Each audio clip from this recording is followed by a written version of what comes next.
Hello everyone. आज 11 नवंबर 2025 है और आज करंट अफेयर थोड़ा लेट हुआ, उसके लिए sorry. Daily current affair discussion में आप सभी का स्वागत है। आपको पता है कि हम the Hindu, Indian express, PIB या वेरियस यूपीएससी के लिए जो भी न्यूज़पेपर में न्यूज रहती हैं उनके बेसिस पर एमसीक्यूज की चर्चा करते हैं। डेली 10 एमसीक्यूज हम यहाँ पे देखते हैं डिटेल से, स्टेटमेंट वाइज एमसीक्यू। ऐसा नहीं कि वन लाइनर एमसीक्यूज हैं, सारे यूपीएससी पैटर्न में एमसीक्यूज होते हैं, बाइलिंगुअल होते हैं। उसका एक्सप्लेनेशन हम बाइलिंगुअल देते हैं, यहाँ पे इंग्लिश में भी है और हिंदी में भी है। और जो इसका डिस्कशन होता है वो बहुत कॉम्प्रिहेंसिव रहता है, उसमें हम स्टैटिक टॉपिक्स को इंटरलिंक करने का प्रयास करते हैं।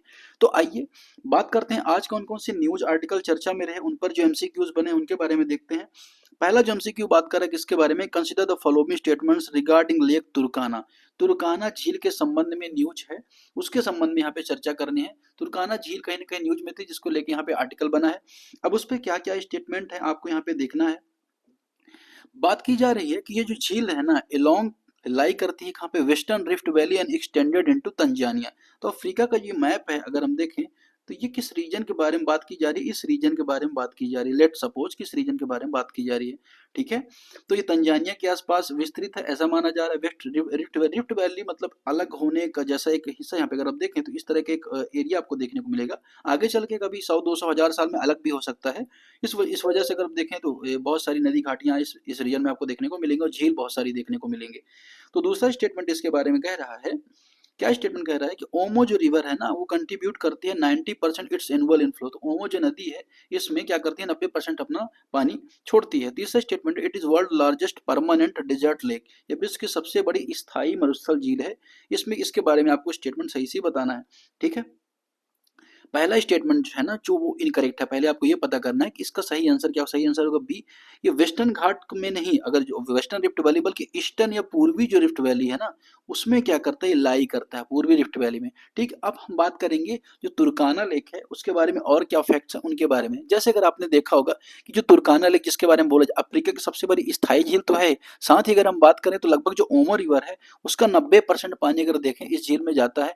और अफ्रीका की चौथी सबसे बड़ी झील है। अफ्रीका के बारे में और बहुत सी झीलों के बारे में, जैसे चार झील के बारे में आपने सुना होगा, है ना। तो इस तरह की बहुत सारी झील के बारे में सुना होगा, लेकिन अफ्रीका की फोर्थ लार्जेस्ट लेक मानी जाती है। और किस टाइप की सलाइन लेक है, मतलब क्या, खारा पानी इसका। तो स्टेटमेंट इस तरह से बन सकता है। दूसरा, अब करंट अफेयर में क्यों रहती है, क्योंकि जो क्लाइमेट चेंज हो रहा है ना, उसकी वजह से इसका जो रीजन है वो कहीं ना कहीं सिकुड़ रहा है। इसका क्षेत्र बहुत ज्यादा सिकुड़ा हुआ, जलवायु परिवर्तन का नकारात्मक प्रभाव इसमें देखने को मिल रहा है। अब ये किस तरह से देखने को मिल रहा है कि जो ऑक्सीजन है उसमें O2 की जो डिमांड है वो कम, बेसिकली अगर बीओटी है, बायोलॉजिकल ऑक्सीजन जो डिमांड है, बीओटी लगातार बढ़ती जा रही है। वहाँ पे पोल्यूशन की वजह से मछलियां मरती जा रही हैं, जो स्थानीय मछुआरे उनका भी जीवन प्रभावित हो रहा है, बायोडाइवर्सिटी का नुकसान हो ही रहा है। इसलिए अगर हम बात करेंगे तो जो लेक टरकाना है उसको यूनेस्को ने क्या किया था, जो टेंटेटिव लिस्ट है उसमें भी शामिल किया था। वर्ल्ड हेरिटेज जो लिस्ट होती है उसकी टेंटेटिव लिस्ट में भी शामिल किया था। इसका विस्तार हम देखें तो केनिया और इथियोपिया में देखने को मिलता है। अब केनिया इथियोपिया के बारे में भी इंपॉर्टेंट कुछ फैक्ट आपको पता होना चाहिए। केनिया में जो नैरोबी है, केनिया कैपिटल नैरोबी, यहाँ कुछ डेवलपमेंट रीजन, अगर अफ्रीका में कुछ डेवलप कंट्री की बात करें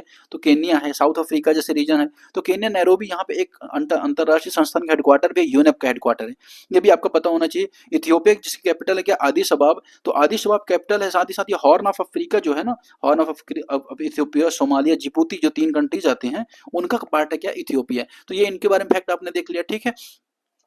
अब अगर हम बात करें तो झील के आसपास बहुत सारे अफ्रीकी वन्यजीव पाए जाते हैं, क्रोकोडाइल्स पाए जाते हैं, और पर्यटन के दृष्टिकोण से भी ये इंपॉर्टेंट है, इसलिए यहाँ पे न्यूज में थी, हमने यहाँ पर देख ली।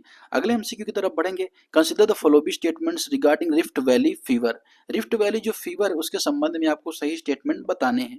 अगर हम बात करें स्टेटमेंट की, पहला स्टेटमेंट कह रहा है it is caused by the virus belonging to the फिनोडाई फैमिली। एक फिनोडाई फैमिली का जो वायरस होता है उसके कारण होता है, ठीक है, ये जो फीवर होता है। दूसरा, it spread from human to human via respiratory. तो जो हमारे सांस लेने में जो श्वसन की बूंदें होती हैं उसके माध्यम से मानव में ये फैलता है।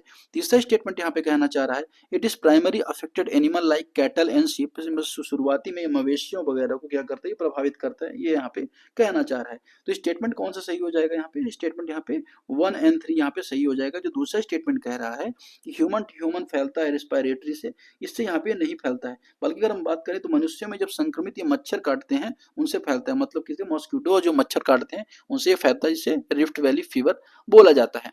अब अगर हम बात करें इसके बारे में तो सबसे पहले इसका जो इम्पैक्ट है, या सबसे पहले बड़ा इम्पैक्ट 1931 के आसपास देखा गया था, ठीक है।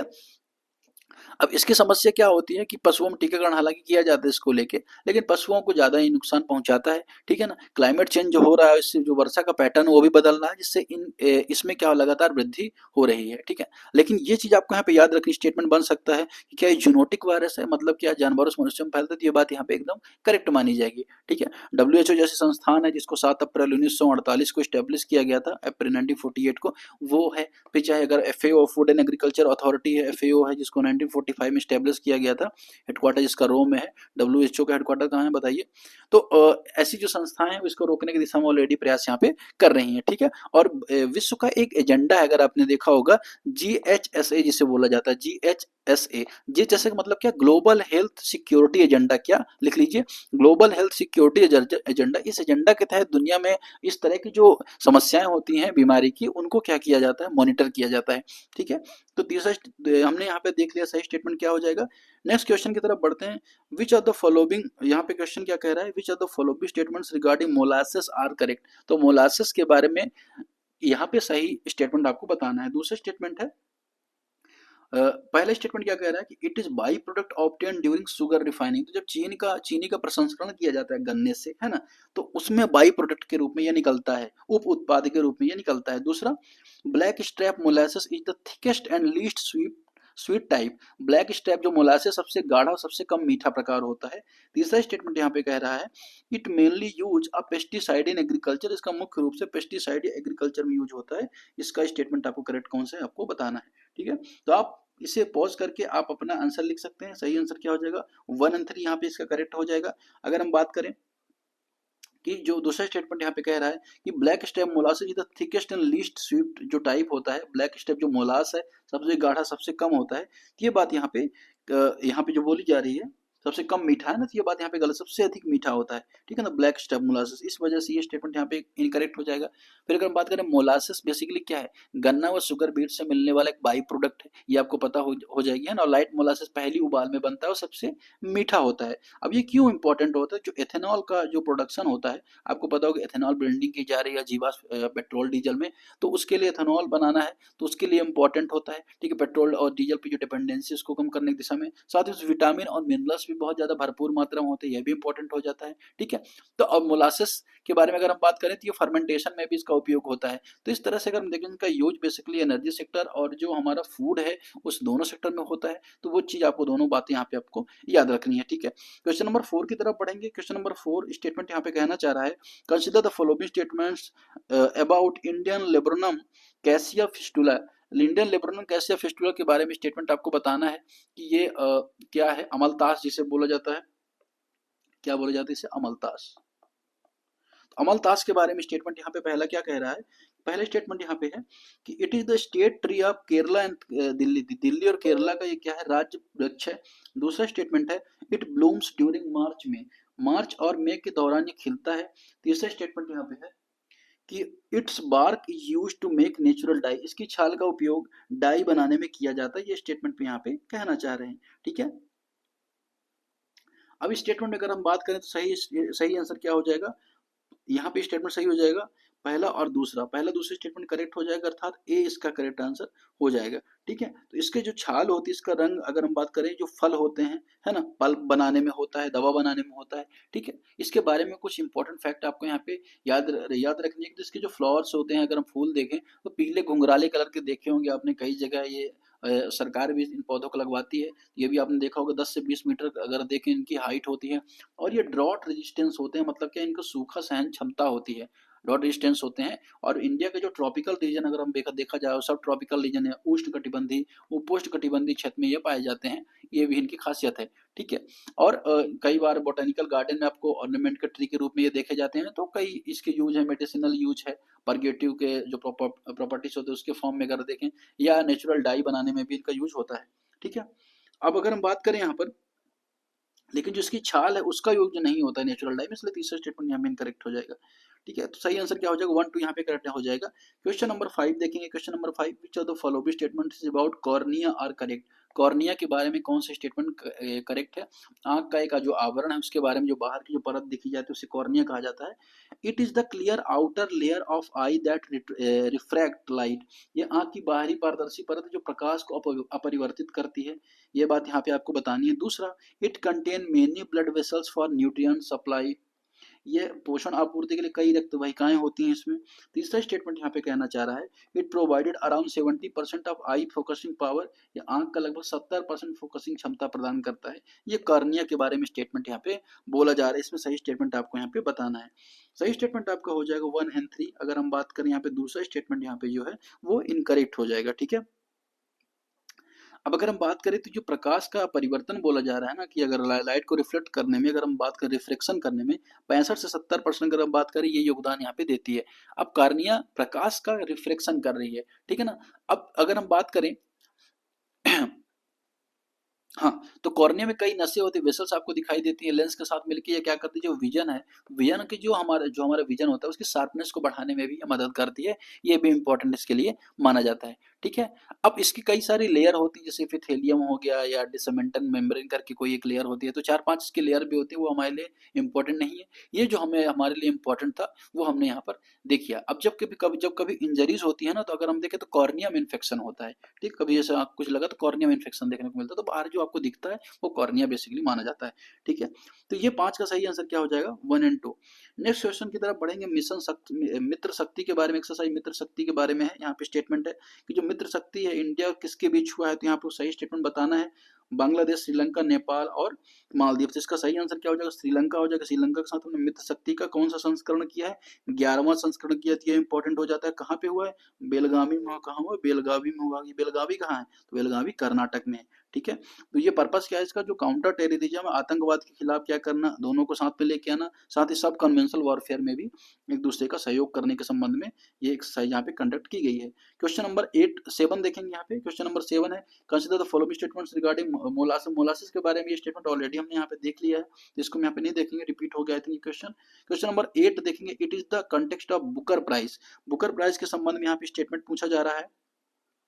तो बुकर प्राइज के संबंध में यहाँ पे स्टेटमेंट क्या क्या पूछा जा रहा है ये देख लेते हैं। ठीक है। यहाँ पे कुछ और चीजें मुझे लगता है बता देनी चाहिए। जैसे मित्र शक्ति का जो सैन्य अभ्यास है हमारा किसके साथ हुआ है, श्रीलंका के साथ देखने को मिला है। लेकिन अगर देखें तो कुछ और सैन्य अभ्यास, जैसे युद्ध अभ्यास के बारे में आपने सुना होगा, तो युद्ध अभ्यास किसके बारे में होता है बताइए। आपको पता हो तो बताइए, अगर नहीं पता है तो यूएस के साथ होता है, आपके लिए इंपॉर्टेंट होता है। ठीक है। वरुणा अभ्यास अगर आपने सुना होगा तो फ्रांस के साथ होता है, ये भी आपको पता होगा। ठीक है। तो कुछ ऐसे इंपॉर्टेंट एक्सरसाइज हैं जो आपको पता होनी चाहिए। लगभग मैंने कई बार ऐसे एमसीक्यू डिस्कशन में सबसे ज्यादा एक्सरसाइज जितनी भी होती है वर्ल्ड में, वर्ल्ड साउथ तो मैंने ज्यादा बोल दिया, फिर भी 50-60 एक्सरसाइज के बारे में मैंने ऑलरेडी बता दिया है। तो पुराने वीडियोस भी आप देख लीजिएगा, है ना। ये चीज आपको यहाँ पे याद रखनी है, हर देश के साथ अलग अलग टाइप की जो एक्सरसाइज होती है। ठीक है। क्वेश्चन नंबर 8 यहाँ पे देखेंगे। क्वेश्चन नंबर 8 बुकर प्राइज के बारे में स्टेटमेंट है कि बुकर प्राइज जो है उसको फाउंड किया गया था यूके में। इनिशियली रिवॉर्ड किया गया था कॉमनवेल्थ राइटर्स को। बुकर प्राइज की स्थापना यूके में हुई थी। फ्रांस में कॉमनवेल्थ लेखकों को पुरस्कृत करता था। दूसरा स्टेटमेंट है, यह किसी भी लेखक के लिए खुला है बशर्ते उपन्यास अंग्रेजी में लिखा हो और यूके आयरलैंड में प्रकाशित हुआ हो। मतलब बुकर प्राइज के बारे में बोला जा रहा है कि किसी भी ऑथर को दिया जा सकता है, बल्कि सिर्फ वो इंग्लिश में लिखा होना चाहिए। ठीक है ना। और यूके और कहाँ पे पब्लिश होना चाहिए, आयरलैंड पब्लिश होना चाहिए। ठीक है। तीसरा स्टेटमेंट क्या कह रहा है यहाँ पे कि the prize of winner 1 lakh euro, 1 lakh euro इसकी प्राइज मनी होती है। ये स्टेटमेंट है। तीनों स्टेटमेंट में कौन सा इनकरेक्ट है बताइए। तो इनकरेक्ट पता चल जाएगा तो करेक्ट ऑटोमेटिकली पता चल जाएगा। तो तीसरा स्टेटमेंट इनकरेक्ट है। अगर हम देखें इसकी प्राइज मनी 50,000 यूरो होती है, ना कि 1 लाख यूरो। तो ये बात यहाँ पे एकदम इनकरेक्ट हो जाती है। अब इसको स्टार्ट किया गया था 1969 में, इसको स्टैब्लिश किया गया था। ठीक है ना। तो इनिशियली क्या था, कॉमनवेल्थ राइटर्स। कॉमनवेल्थ का मतलब क्या है कि जो भी कभी ना कभी ब्रिटिश की कॉलोनी रहे, ब्रिटिश पावर्स की, चाहे भारत हो, ऑस्ट्रेलिया हो, या जो भी ब्रिटिशर्स की कॉलोनी रहे, उनके संबंध में इस अवार्ड को दिया जाता है। और बाकी बातें यहाँ पे एकदम करेक्ट की गई हैं कि यूके और यूरोप, आयरलैंड में पब्लिश होनी चाहिए, $50,000 होना चाहिए। अब अगर हम बात करें इंडिया में कुछ इंपॉर्टेंट विनर रहे, जैसे अरुंधति राय के बारे में आपने सुना होगा, तो उनको ये अवार्ड मिला है। इसके अलावा किरण देसाई को ये अवार्ड मिला है। इसके अलावा अरविंद अडिगा को यह अवार्ड मिला है, अरविंद अडिगा। तो इन सबको ये अवार्ड मिला है। ठीक, कभी कभी वनडे एग्जाम में पूछा जाता है या सिविल सर्विसेज में उसमें पूछा जाता है। ठीक है। सलमान रुश्दी ने इस अवार्ड को जीता। उनका जो एक मिडनाइट चिल्ड्रन करके एक बुक है, सलमान रुश्दी, उनको अवार्ड ये मिला है। अब ये अवार्ड जो है एनुअली दिया जाता है। ठीक है ना। तो जो भी बेस्ट ओरिजिनल नोबल होती है, रिटन जो इंग्लिश में होती है, उसको यहाँ पे क्या किया जाती है, अवार्ड यहाँ पे दिया जाता है। ठीक है, तो ये चीज आपको यहाँ पे याद रखनी है। इसका सही आंसर क्या हो जाएगा, 1 एंड 2 यहाँ पे करेक्ट आंसर हो जाएगा। क्वेश्चन नंबर 9 की तरफ बढ़ेंगे। क्वेश्चन नंबर 9 यहाँ पे आपको देखने को मिलेगा, consider the following statements about Booker prize laureates. तो यहाँ पे अगर आप देखेंगे जिन्होंने बुकर प्राइज जीता है, उनकी जो बुक है उसके संबंध में स्टेटमेंट आपको यहाँ पे करेक्ट करना है। पहला स्टेटमेंट यहाँ पे अरुंधति राय के बारे में है। अरुंधति राय ने कौन सी स्टेटमेंट किया, उन्होंने गॉड ऑफ स्मॉल थिंग लिखा है। किरण देसाई ने क्या, इनहेरिटेंस ऑफ लॉस लिखा है।